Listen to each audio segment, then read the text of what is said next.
Another day, another call. The same thing we hear every day. I just need another scissor lift. On the other end is a purchasing agent. Maybe knowledgeable, maybe not. They've bought other industrial equipment, but this is the first time they're dealing with some kind of specialty equipment. What they know is like standard booms and scissor lifts don't work. They need something for their environment. But the fact that they called us and not any OEMs, JLGs, or Skyjacks, is indicative that they need something different. This time, I asked them, where are you using this lift? They said, we're in a clean room. The next logical question, what is the classification of the clean room? Clean room can mean very broad things. And then that's when we get the deer in the headlights look. We can't see the deer in the headlights look on the phone, but I can hear it in his voice.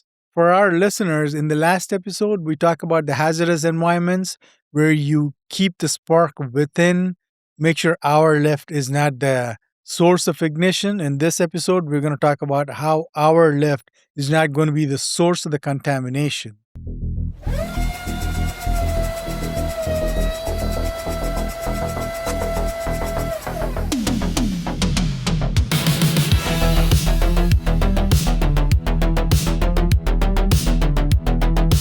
Welcome back to another week. I'm Naveen Vinta here with Eric Niemi, our VP of Engineering. This is Engineer to Lift, your custom aerial work platforms podcast. We do the calculations, we read the regulations, we tell you what matters. With that, Eric, would you give us the overview of the clean room, what it actually is? Clean room, it's not just a room that you've gotten cleaned.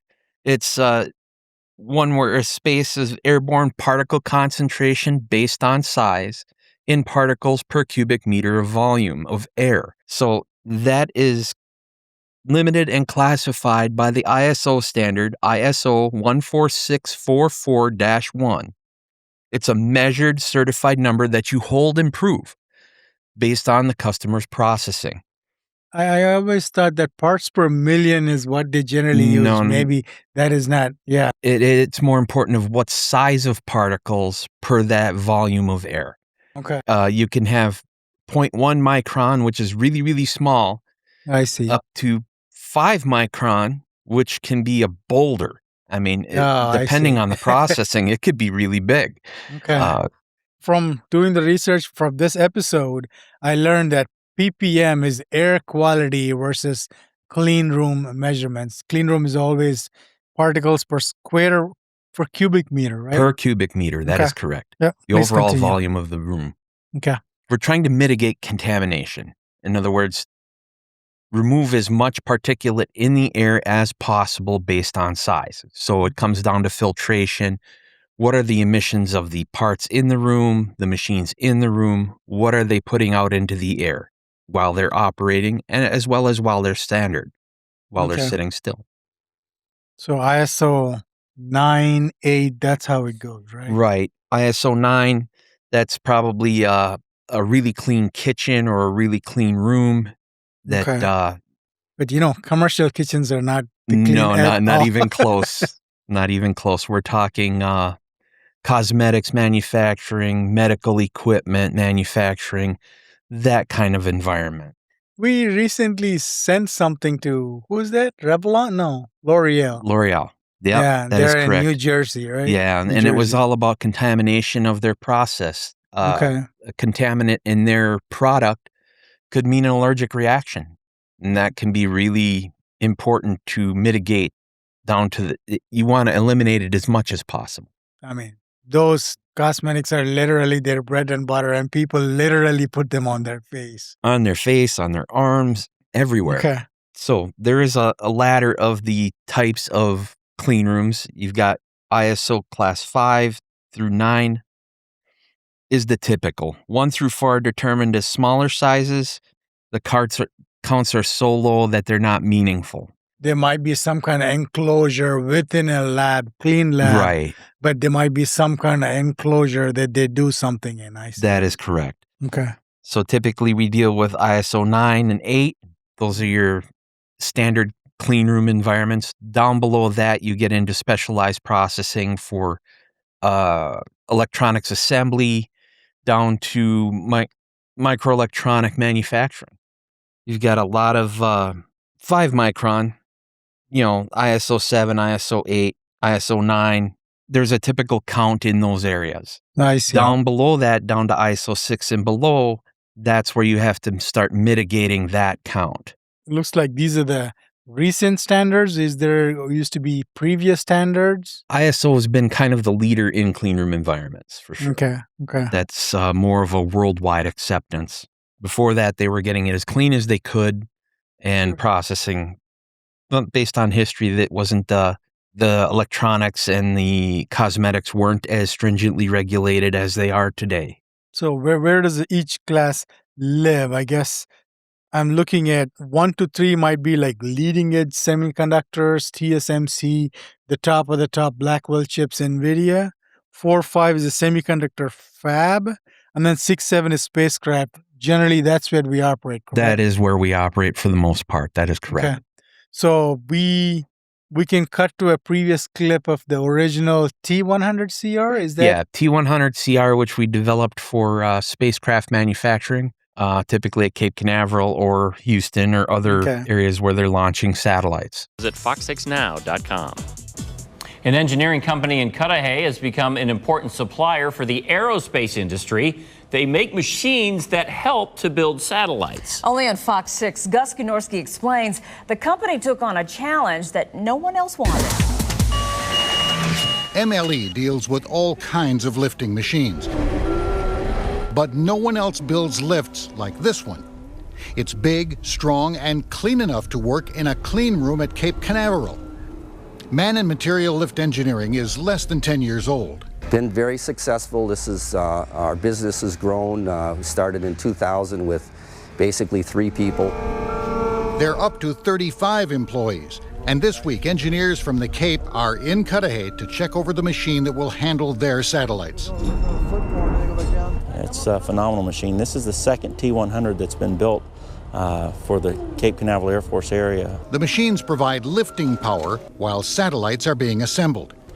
They have to be super clean because the satellites look at the stars to navigate while in orbit. So if there's any little speck of dust that's on there, it might take that as a star and navigation will get messed up. MLE had developed other lifting machines for the aerospace industry. From there, we developed this 100-foot lift for Lockheed Martin and Boeing.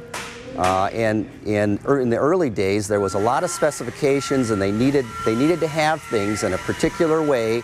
Jeff says it's the skilled workforce he's found in the Milwaukee area that helped him to meet those specifications. We had talked to several manufacturers, and they just felt that it was beyond the scope of their work, and Jeff was willing to take us on here at MLE. Now it's a successful partnership with a future that's as big as the stars. Gus Gnorski, Fox 6 News. The company will also provide clean lifting equipment for aircraft companies making new generation jumbo jets. The company previous iterations, one of the names was Manlift Manufacturing? Man and Material Lift Engineering was probably the first clean room boom lift that we manufactured was in that time frame, back in the early to mid 2000s. So in the show notes, we can put some calculations that how do you determine the clean room and everything. There's some formulas that we do. If you want to consult with us before you purchase any equipment for your clean room, especially when it comes to aerial lift, you're more than welcome to reach out to us. So, and then we discuss some of the industries for the clean room. So who lives in clean rooms and why are these necessary? Could you talk about something specific about the semiconductors? Semiconductor manufacturing, you're talking in the 0.1 micron to 0.5 micron range. The components are in the nano scale. I see. So you can see a micron, which would be 10 times the size. Imagine getting a particle into that circuit board that's I see. up in the microns when you need to be in the nanotech arena. So it's 10 times bigger than the smallest raceway that you've got in the circuit board. That could be a problem, especially if it's conductive. So that's why they try to mitigate that as much as possible. You don't want that 5 micron particle getting onto your nanotechnology and creating a short. Yeah, Basically what it does is. So Moore's law, like doubling every, Yeah, they're putting billions of transistors on a chip, right? And that is correct. Silicon has got so dense. Okay. And you think about this little processing board in your cell phone. That's small. Yeah. It's really small, and billions of calculations per minute. So when they put it in the final machine, they can control the environment and everything in our phone. They pack it so tight, but during manufacturing, that's a process they have to control. That's why they need clean room That's why the equipment. clean room is there. And how do you keep that clean? Yeah, yeah. So spacecraft and satellites, I guess human things is also something that they don't want to get on these Oh, because sure. when they go up in there and make a discovery, they don't want to be like, no, this was something that was contaminated, the satellite before it came. The thing with spacecraft, if contamination gets inside of the craft, you brought it with you. Yeah, yeah. If you don't bring it with you, it's a different You story. found something, yeah. Yeah. Any other industries? When I say like pharma, we already talked about cosmetics, but pharmaceuticals is also one of the biggest ones. We had AbbVie, Abbott Laboratories. Do you have any experience like talking to somebody in the pharma industry about clean rooms? With clean rooms for spacecraft, yes. Talked many times with relatively good acquaintance. I mean, he's almost a friend. His name's Don Bartleson, and he Yeah. worked for Lockheed Martin as a Dr. Dirt, you used Dr. to. Okay, Dirt. there you That was go. his nickname, was Dr. Dirt. He didn't like it in his room, didn't like it on his equipment. I see. So he I was see. in charge of making sure that it doesn't get there. So I guess Mr. Bartleson is retired right now, but As from last I heard, he did retire. That there was a new person that took his position. Don't quite remember that person's name, okay. but definitely want to get back in contact with him.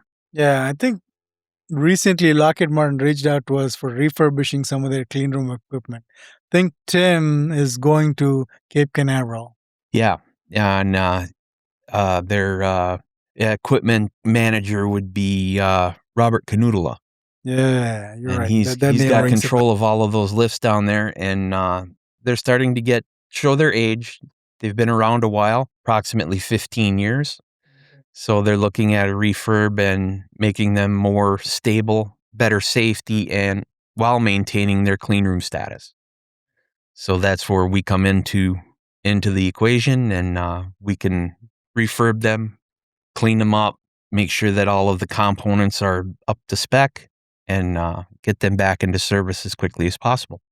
Talking about Cape Canaveral and everything, I don't know who needs to hear this if nobody hasn't heard it yet. The richest man on the planet got there because of SpaceX. And then, given all the activity in the space corridor, we're getting a lot of activity from clean rooms also. Yes, definitely.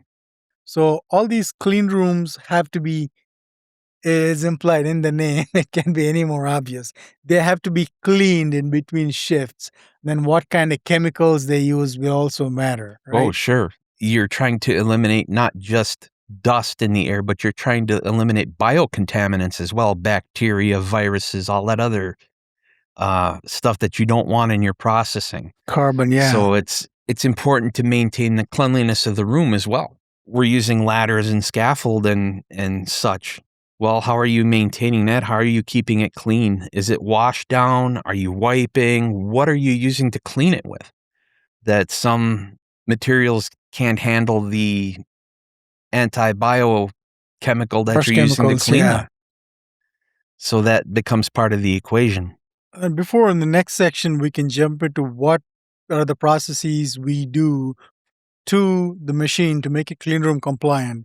When somebody calls us about it, we need to know about the environments, entry, exit, what kind of filtration, so we can make sure we give them the right equipment. That is correct. What kind of particle size count per cubic meter are you looking to achieve?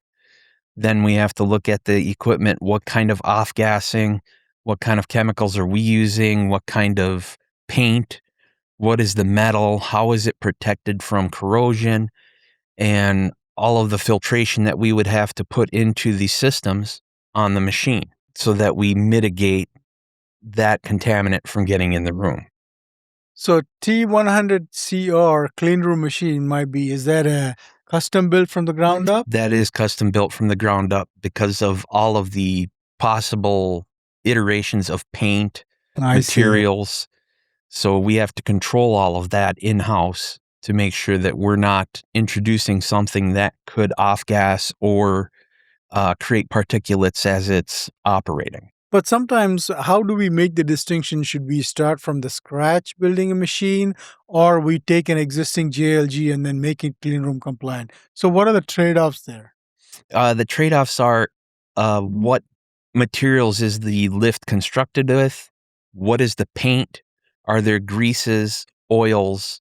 It's not just the structure. It's not just the metal. It's all of the rubbers, the plastics, the paint, the electronic controls. How are they enclosed? So there's another level of mitigation that we have to go through. So if you get a lift that was painted with a paint that off-gases, now suddenly the paint is an issue. You have to strip it all. So there's a time constraint with having to take all of those pieces, having them blasted, having them cleaned, having them re-prepped, repainted.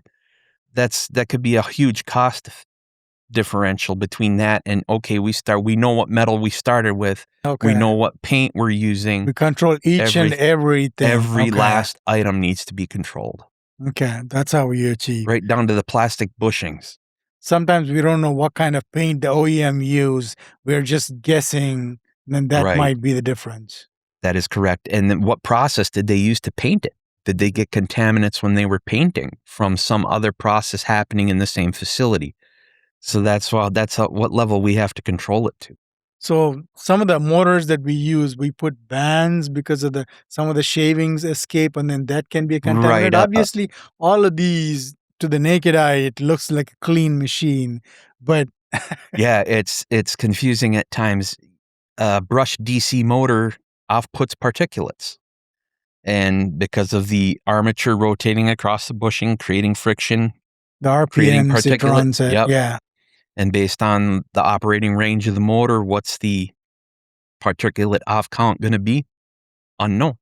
So how do you mitigate that? Well, you can enclose it. That's the number one easiest step, is to just put it in an enclosure that's got a filtration system on it so that the particulate does not get into the environment. Now, that has to be cleaned. So you've got to start out with an enclosure that's already meets the paint, the material, the sealants. It's involved. And you get the right filter that removes the right size of particulate and control the amount of air that passes between the inside of the enclosure and the outside. Sometimes in remanufacturing, there's already grease that the OEM used. You can't take all of that and then re-grease it. So that's It's very already, difficult yeah. at best, for sure. Okay. But it's better to start from scratch. Then when you know what exactly you put into it, that is correct. So in this space, clean rooms, like 100-foot clean rooms, 135-foot clean rooms, I've not come across anybody who does this. It's mostly spacecraft industry, and you're assembling a satellite to a rocket. You don't want the particulates getting into where the satellite is enclosed. Once it's inside the fairing of the rocket, you brought it with you. Yeah. And then nobody, like Bailey, there's nobody out there that manufactures this that I know of. I'm not aware of anyone else that is in that clean room market and capable, has the knowledge and the history to make that happen the same way that we do. Medical device manufacturing, there's another subset of the Pharma somehow, yeah. industry. So actually they're manufacturing parts in a clean room, saying the forceps that went in and removed the foreign body from your body. That has to be clean. Yeah. So how is it manufactured? They know the material. They know the place that it's being built, manufactured. They're cleaning it before they put it into a packaging, which also needs to be clean. So that's where the clean room, sterile environment, when the nurse hands the forceps to the doctor, you're ensured that it was clean, that there wasn't some bacteria on it or some particulate that could cause internal injuries in the long term. Yeah, there are other environments. And then, well, how do you clean a clean room? Yeah. That has to be maintained as well. And the power goes out and your air suddenly becomes contaminated from the outside. How do you clean that room? Are you using ladders? Are you using scaffold? How are you cleaning it? So call us. We can help. We don't like ladders. We don't like scaffold because there is the human factor that can come into play there. One misstep and you have an incident. And then once that clean room, the amount of capital expenditure that takes to put up that clean room, every shift that it is out of working, that costs a lot of money. That's a lot of money. Yeah. And they have to be up and running 24/7. 24/7. There's no question about that. And you have to maintain that cleanliness throughout that time period. Throughout, yeah. You can't shut down the shift to clean the equipment. Yeah. No, they have to finish the process and then make sure that it stays clean. So they got to come in with a shift of cleaning crew and get it back to standard so that they can start the next process. So we talked about factory mutual for some of the for certifications in North America. As clean room, from what I understand, the clients usually do their own inspection and then accept. We provide a certificate of conformance. This is the standards we followed when we manufactured this. Right. Here's our data. Here's what we've manufactured to. Here's the materials that we're using to construct it. The customer then takes that, puts it in an enclosure, tests it to ensure that it isn't putting particulates into the environment. If any of the customers want certification from a third party, what are the options that we might have here? Third party nationally recognized testing laboratories would be a good route to go. In other words, Underwriters Laboratories, UL approvals, factory mutuals, another possible source. There's a host of different companies that do clean room certification. They also do some certification of components and products that are put into that environment. They test those as well for off-gassing, for particulate count. So they're testing the parts. They can possibly test the entire machine as well. Sure. So when these like satellite companies, aerospace and defense, they're putting up a whole clean room itself, they'll have somebody on site who's a specialist that can certify the clean room and everything that goes into it. And they'll have SME on site. Yeah, typically called a contamination engineer. Okay. I.e., there's Dr. Dirt. Here he comes again. Okay. So. All right. This is all very helpful information given the amount of activity going on in the space corridor. Please reach out to us if we can help you in getting your mission be more successful. We would love to be part of that mission. Absolutely. Give us a call. Happy to help. Yep. As far as like procuring agents out there and then the other engineers or plant managers, you can, if you want to learn more about what the process is, what does contamination actually cost you, if you know the cost of having a contaminant in your environment, that might prove to be very, very costly.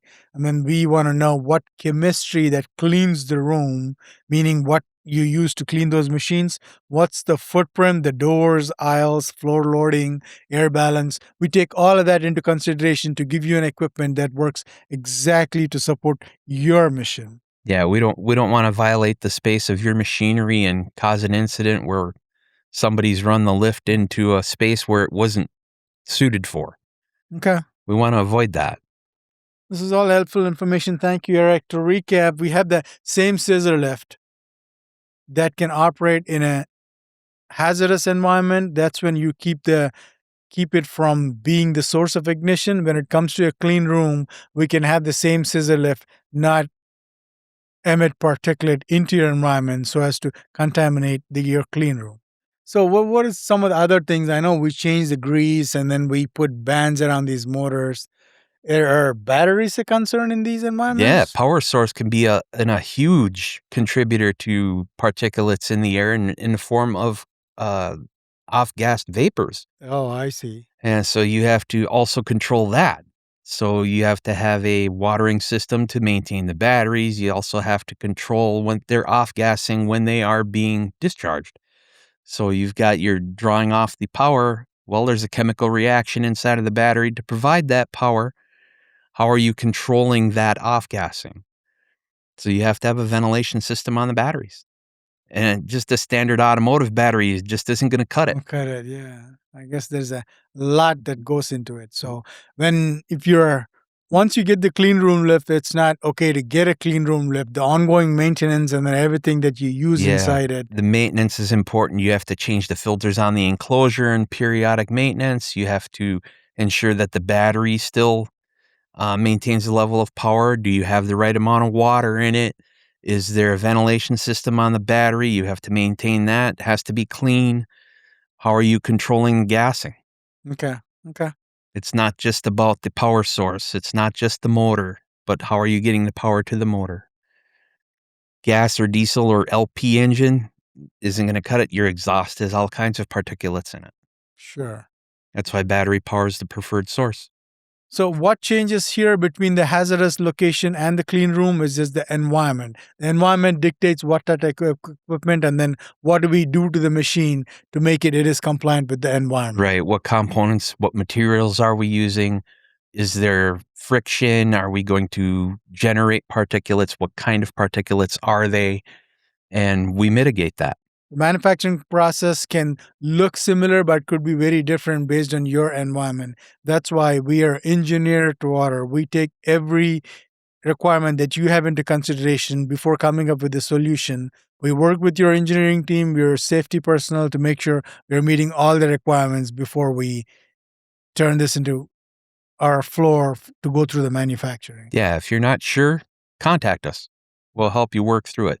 We'll maybe ask the questions that you haven't thought of. Sure, exactly. That's why we're here. Yep. Okay, thank you folks for tuning in. And the next episode, we'll talk about, for the hazardous environments, we talked about Factory Mutual being the certification in North America. We'll talk about ATEX and IECEx. ATEX applies to Europe. IECEx applies to Asia and other regions. We'll talk about how we translate regulations between these three environments. Thank you all for watching. Look forward to the conversation. Stay informed, stay protected.